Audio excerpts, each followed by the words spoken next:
you hear that sound, guys, trust me, that's natural sound. Peace and serenity. A perfect escape from the bustling and hustling nature of city life.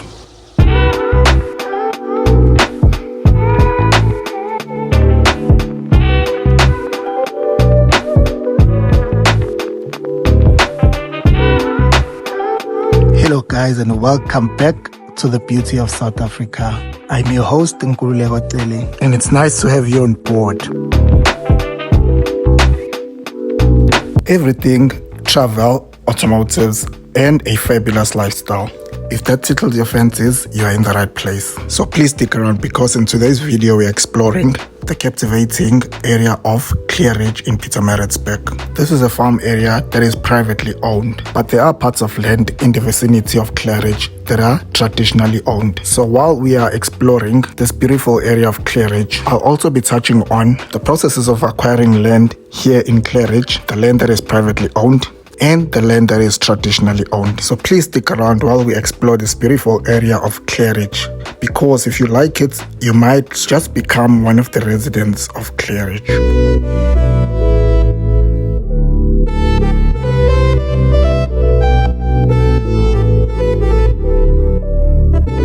Before we dive into today's exploration, I would like to extend my heartfelt appreciation to our incredible community. Your support means a lot to us, so please make sure to watch till the end. Hit the subscribe button, like and drop your thoughts in the comment section. And if you feel extra generous, consider sending us some super thanks and some super stickers. Every contribution helps us continue to bring you fantastic content. So without further ado, let's jump on to the video.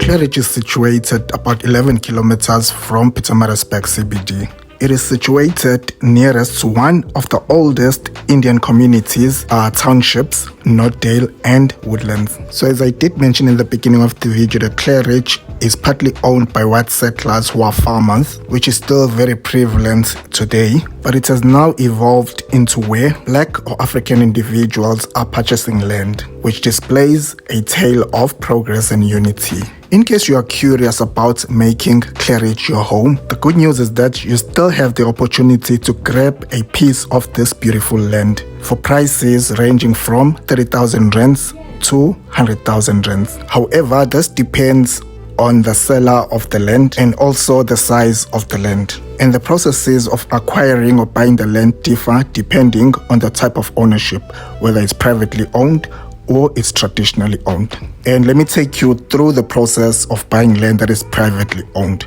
Privately owned meaning you are buying it from a person that's already living, that has already bought land in Claridge. Thereafter, I will explain how you can buy land that is traditionally owned, land that is owned by the traditional council, the inkosi of the area.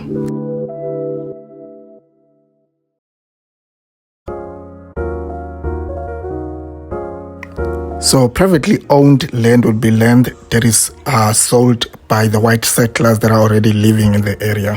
And then depending on the size of the land, if the land is big enough, I can choose to sell the land to another person or sell a slot of the land to another person. The size and the price of the land can be negotiated between the seller and the buyer. And the seller of this private land must have a legal title deed. And when the buyer buys the land, they must also get their own legal title deed after buying the land.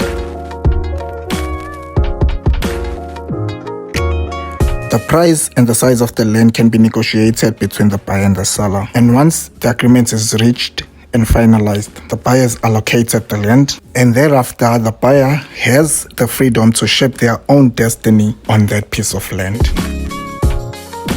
And on the flip side, in case you want to buy land in this area, but it is traditionally owned, the process involves you getting approval from the local inkosi through a process of the traditional local council. And when you approach the local inkosi for an application for land, and if the applicant or the buyer has spotted a piece of land in the area, permission for approval for the land to be allocated to the buyer all lies on the local induna.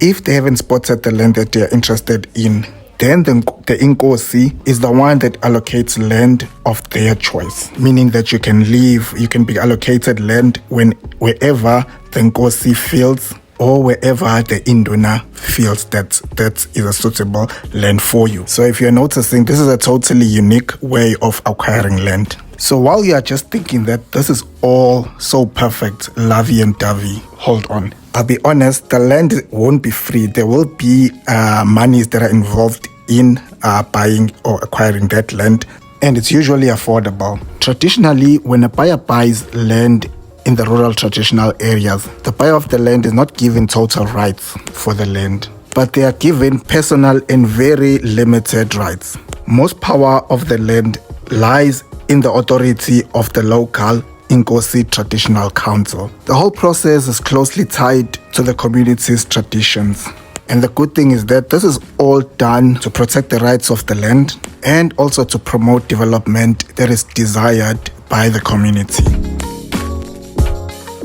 On our upcoming video, I will dive deeper into the intriguing contrast between urban and rural land ownership and explain how municipalities and local traditional councils have their influence in the areas that we are living in, legalities that shape our new South Africa.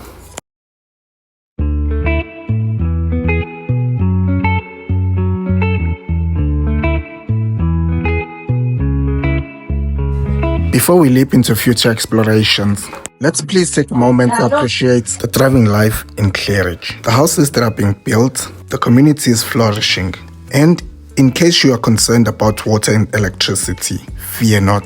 Claridge not only has these essentials, but also showcases innovative solutions such as boreholes for water and solar system for electricity. This is all proving that progress in the rural areas is not just a possibility, but a reality.